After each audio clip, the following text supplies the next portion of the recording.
નમસ્કાર દર્શક મિત્રો, હું આપની સાથે છું રાખી અંજારિયા. સ્વાગત છે આપનું કચ્છ ઉદય ટીવી ન્યૂઝમાં. તો દર્શક મિત્રો, જોઈએ આજના સમાચારો વિસ્તારથી. નલિયા અને તેની આસપાસના વિસ્તારોમાં છેલ્લા ઘણા સમયથી ઈંધણની તીવ્ર અછત વર્તાઈ રહી છે, જેના કારણે સ્થાનિક જનજીવન ખૂબ જ ખરાબ રીતે પ્રભાવિત થયું છે. નલિયાના પેટ્રોલ પંપો પર બળતણ મેળવવા માટે વાહનોની લાંબી કતારો જોવા મળી હતી. ટ્રક, ટ્રેક્ટર, કાર અને બાઇક ચાલકો કલાકો સુધી લાઇનમાં ઊભા રહેવા મજબૂર બન્યા છે. ઈંધણ સંકટની સૌથી મોટી અસર કૃષિ ક્ષેત્ર પર પડી રહી છે. ખેતીના સાધનો માટે સમયસર ડીઝલ ન મળવાના કારણે ખેડૂતોને ભારે મુશ્કેલીઓનો સામનો કરવો પડી રહ્યો છે. લાંબા સમયથી ચાલી રહેલી આ સમસ્યાને લીધે સ્થાનિક રહીશો અને વાહન ચાલકોમાં તંત્ર પ્રત્યે ભારે રોષ અને ચિંતાનો માહોલ જોવા મળી રહ્યો છે.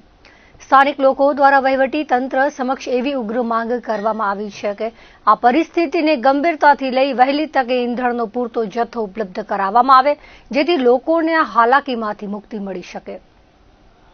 ગાંધીધામના સેક્ટર 4માં આવેલા ચર્ચ મેદાન પાસે જાહેરમાં સટ્ટો રમતા હતા. પોતાના મોબાઈલ ઉપર આઈપીએલ ક્રિકેટનો સટ્ટો રમતા શખ્સને પોલીસે પકડી પાડ્યો હતો. શહેરના સેક્ટર 4માં ચર્ચ ગ્રાઉન્ડ પાસે બાતમીના આધારે છાપો માર્યો હતો. અહીંથી સેક્ટર 7માં રહેતા ઇન્દ્રજીતસિંહ પ્રકાશસિંહ રાજપૂત નામના શખ્સને ઝડપી લેવામાં આવ્યો હતો. આ શખ્સ અહીં બેસીને પોતાના મોબાઈલમાં આઈપીએલ ક્રિકેટની કોલકાતા તથા ગુજરાતની મેચ ઉપર સટ્ટો રમી રહ્યો હતો. icebook.com તથા placebet.com ઉપર આઈડી મેળવી તેમાં ઓનલાઈન સટ્ટો રમી રહ્યો હતો. તેણે ટેલિગ્રામમાં આવેલી લિંકના આધારે આ આઈડી મેળવી હતી. તેની પાસેથી મોબાઈલ તથા રોકડ રૂપિયા 320 મળીને 5320નો મુદ્દામાલ પોલીસે જપ્ત કર્યો હતો. રાપર પોલીસ દ્વારા ચેકિંગ કરવામાં આવ્યું હતું. પોલીસ દ્વારા જુદા જુદા કેસ કરવામાં આવ્યા હતા, જેમાં 14 દારૂના કેસ, 4 જાહેરનામા ભંગના, જીપી એક્ટ 135ના બેન, બુટલેગરો પર નીલ રેડ 46, એમપી એક્ટ 207ના 10, એમયુ એક્ટ 80ના 42, સરદંડ 11,000 ફટકાર્યો હતો. લિસ્ટેડ દારૂ બુટલેગર 74 તપાસાયા હતા. જાણીતા 25 જુગારી અસામાજિક 210 તત્વોને તપાસાયા હતા. 8 હોટલ ઢાબાની તપાસ કરાઈ હતી. પોલીસ દ્વારા રાપરમાં ચેકિંગ કરવામાં આવતા બુટલેગરોમાં ફફડાટ ફેલાયો હતો. મુન્દ્રા ખારવા ચોકમાં રાત્રિના અંદાજે 12:30 વાગ્યાના અરસામાં જીબીના વારમાં શોર્ટ સર્કિટ થતા ધડાકા થયા હતા. વિસ્તારમાં રાત્રિના વીજ પુરવઠો ઠપ્પ થઈ ગયો હતો. કાળઝાળ ગરમીમાં લોકો ઊંઘી શક્યા ન હતા. આ વિસ્તારમાં 3 કલાક પહેલા હાલ બાવા ગોર પીરનો ઉર્ષ પ્રસંગે લોકો બહોળી સંખ્યામાં અહીં ચોકમાં ઉપસ્થિત રહ્યા હતા. બાદમાં દરગાહે ચાલ્યા ગયા હતા. મોડી રાત્રિનો બનાવ હોવાથી કોઈ જાનહાનિ થઈ ન હતી. પીજીવીસીએલની ટીમ યુદ્ધના ધોરણે કામગીરી કરીને લાઇટનો પુરવઠો ચાલુ કર્યો હતો. ચોકમાં ધડાકાથી લોકોમાં ડર પેદા થયો હતો.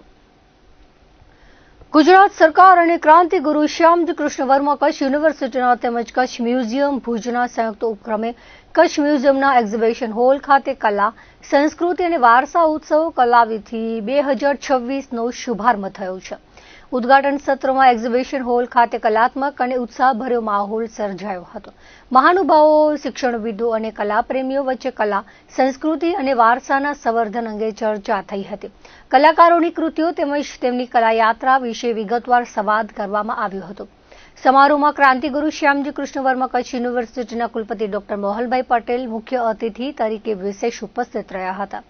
કાર્યક્રમમાં જિલ્લા યુવા વિકાસ અધિકારી દેવાંશી ગઢવી સહિત મહાનુભાવોના હસ્તે દીપ પ્રાગટ્ય કરી સર્જનાત્મક ઉત્સવની વિધિવત શરૂઆત કરાવવામાં આવી હતી. કાર્યક્રમનું સફળ આયોજન કચ્છ મ્યુઝિયમના ક્યુરેટર ડોક્ટર મહેન્દ્રસિંહ સુરેલા દ્વારા કરવામાં આવ્યું છે. આ પ્રસંગે પુરાતત્વ વિભાગના અધિકારી જયપાલસિંહ જાડેજા, કચ્છ યુનિવર્સિટીના વિઝ્યુઅલ આર્ટ્સ વિભાગના પ્રોફેસર સમીરભાઈ અને પ્રોફેસર કાશ્મીરાબેન સહિત વિભાગના અન્ય પ્રાધ્યાપકો અને કલા જગત સાથે જોડાયેલા મહાનુભાવો ઉપસ્થિત રહ્યા હતા. 3 ડેઝ ઓફ ક્રિએટિવિટી થીમ પર આધારિત ઉત્સવમાં વિવિધ વિશેષ સત્રો યોજાશે. 19મી મેના લાઇવ પ્રિન્ટ મેકિંગ વર્કશોપ અને ડેમોન્સ્ટ્રેશન તથા આર્ટ એન્ડ કલ્ચર વિષય પર એક વિશેષ ટોક શો યોજાશે. કલા પ્રદર્શન 19મી મે સુધી સવારે કલા પ્રેમીઓ, નાગરિકોની મુલાકાત માટે નિઃશુલ્ક ખુલ્લું રહેશે. કચ્છ મ્યુઝિયમ દ્વારા કલામાં રસ ધરાવતા તમામ નાગરિકોને આ प्रदर्शनનો લાભ लेवा अनुरोध કરવામાં આવ્યો છે. जैसा कि आप लोगों को आज संग्रहालय दिवस पे हमारा एक प्रोग्राम चल रहा है, ये हमारा 1 दिवस यानी 3 दिवसीय प्रोग्राम है. पहले दिन हमने यहाँ पर एग्जीबिशन वगैरह का रखा.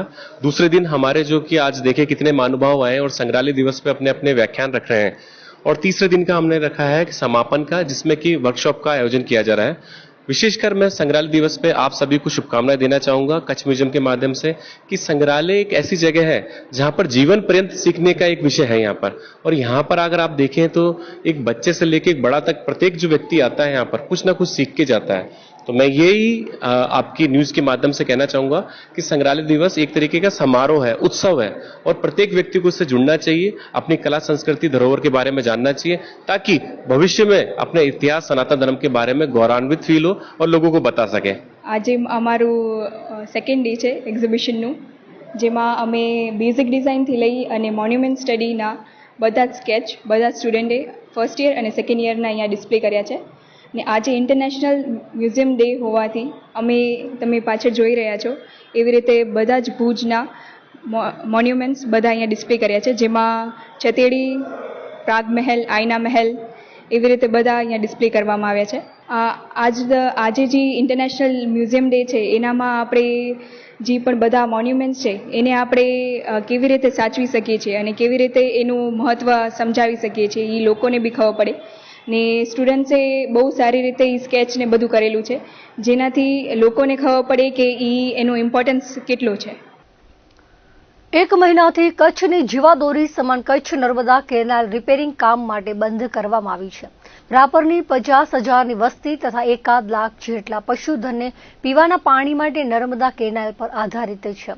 કેનાલમાં રિઝર્વ રાખવામાં આવેલ પાણી પૂરું થાય તેમ ન હતું, જેથી તાજેતરમાં ભુજ ખાતે યોજાયેલ જિલ્લા સંકલન સમિતિમાં જિલ્લા કલેક્ટરના અધ્યક્ષસ્થાને આ મુદ્દો મુકાયો હતો, જેથી સંબંધિત વિભાગના અધિકારીઓ સાથે કલેક્ટર અનિલકુમાર રાણાવસિયાએ સંકલન કરી પીવાના પાણી માટે રાધનપુર કેનાલમાં રાખવામાં આવેલ રિઝર્વ જથ્થામાંથી નર્મદા કેનાલમાં પીવાનું પાણી છોડવામાં આવ્યું હતું, જે સાનગઢ, ફતેહગઢથી નંદાસર સુધી કેનાલ ભરવા માટે ચાલુ કરવામાં આવી હતી.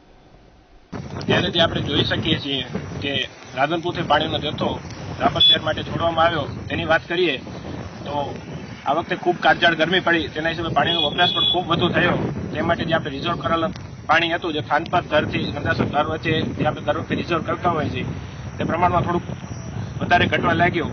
તે માટે આપણા લોકપ્રિય ધારાસભ્ય શ્રી વિરેન્દ્રસિંહ જાડેજાને આપણે વાત કરી કે સાહેબ અહીંયા રાધનપુર પાસે પાણી આરક્ષિત પડ્યું છે, જો પાણી રાપર શહેર માટે ફાળવવામાં આવે તો રાપર શહેરને એક સુનિશ્ચિત રીતે આખા ઉનાળામાં પાણીની વ્યવસ્થા થઈ શકે. અને તેમને તે રજૂઆત સંકલનમાં ધારદાર રીતે રજૂઆત કરી અને કલેક્ટરશ્રીને કીધું કે આ પાણી મને તાત્કાલિક મારા રાપર શહેર માટે જોઈએ છે. એટલે પરમ દિવસે રજૂઆત કરી અને આજે આપણે જોઈ શકીએ છીએ કે પાણી જે રાધનપુરથી રાપર શહેર માટે છોડવામાં આવ્યું છે તે બદલ આપણા લોકપ્રિય ધારાસભ્ય શ્રી વિરેન્દ્રસિંહ જાડેજાનો ખૂબ ખૂબ આભાર માનીએ કે રાપર શહેરની જેઓ સતત ચિંતા કરતા હોય છે અને સતત પાણી માટે કે કોઈ પણ પ્રશ્નો માટે સતત હકારાત્મક રીતે હોય છે. રાપર શહેરને પાણીની પરિસ્થિતિ તકલીફ ન પડે એ માટે કેનાલની અંદર 5 થી 6 કિલોમીટરના એ વિસ્તારમાં આપણે બંને બાજુના ગેટ બંધ કરી અને રિઝર્વ પાણી રાખીએ છીએ. પરંતુ આ વખતે પાણીનું લેવલ નીચું હોવાથી રાધનપુર પાસેની રિઝર્વ જે કંઈ પાણીનો સ્ટોક હતો એ માનનીય ધારાસભ્યશ્રીની સૂચના અને એમની પ્રયાસોથી ત્યાંથી રિલીઝ કરવામાં આવ્યું છે. અને એ પાણી અહીંયા લાવવા માટે અહીંના સ્થાનિક ડેપ્યુટી એન્જિનિયર સુનિલ ચૌધરી અને આગળના અધિકારીઓનો સતત સંપર્કમાં રહી અને આપણે કેનાલ સુધી પાણી અત્યારે લાવ્યા છીએ. આ પાણીનો જથ્થો આપણી પાસે રિઝર્વ રહેવાથી વરસાદની સિઝન સુધી હવે પાણીની કોઈ પણ સમસ્યા રાપર શહેરને રહેશે નહીં અને રાપરના નાગરિકોએ પાણી માટે કોઈ પણ પરેશાની લેવાની જરૂરિયાત નહીં ઉપસ્થિત થાય એવા પ્રયત્નો નગરપાલિકા અને પ્રશાસન અને માનનીય ધારાસભ્યશ્રીની સતત સૂચનાથી આ કાર્યરત થઈ રહ્યું છે.